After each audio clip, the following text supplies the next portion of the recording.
ډیرو به ښایسته ډیرو بدرنګ کوو ژوند چا به څنګه او چا به څنګه کوو او تاسو د کورسو دپاره نښتي وئ مونږ د وړو دپاره جنګ کوو مننه چې تاسو د کورسو دپاره نښتي وئ مونږ د وړو دپاره جنګ کوو زه هر شم د بابا فخر افغان نه مې په پښتنو خو به یې ننګ کوو. السلام علیکم ټول دیرتې ملګري ته او دا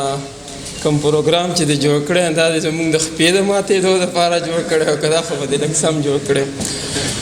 مشرانو ډېرې خوږې خبرې وکړې او بیا حاجي صاحب چې کومې خبرې وکړې نو زه وایم چې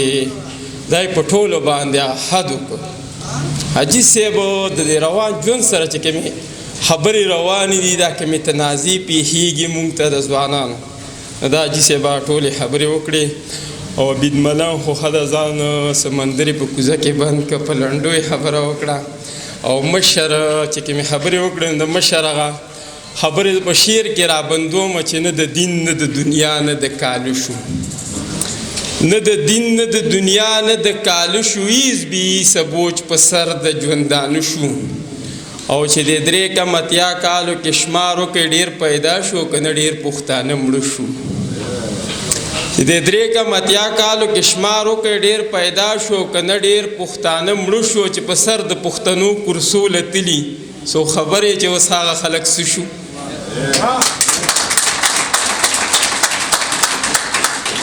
مننه چې په سر د پښتنو کورسو لتلي سو خبر یې چې اوس هغه خلک څه شو چې خبره د پښتون په حق کې راغله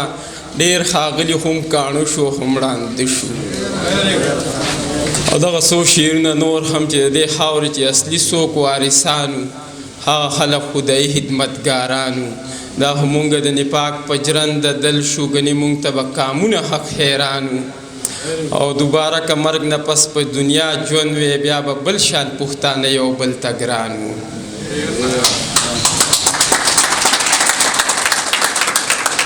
او دغه څو اخري شعرونه چې څوک موریدي کوي او چا د ځان نه پیر جوړ کړی ځان زبر کېدو له هر سړي خپل خپل تدبیر جوړ کړی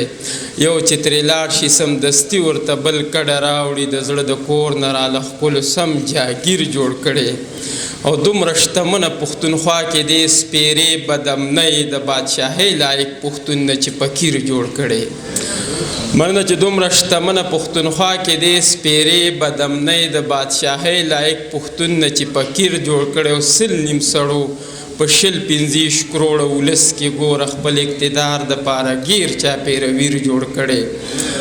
او دې پښتنو ته چې زه ګران یم دا هسې نه ده ما په خپل شعر کې د دې کام د درد تصویر جوړ کړی.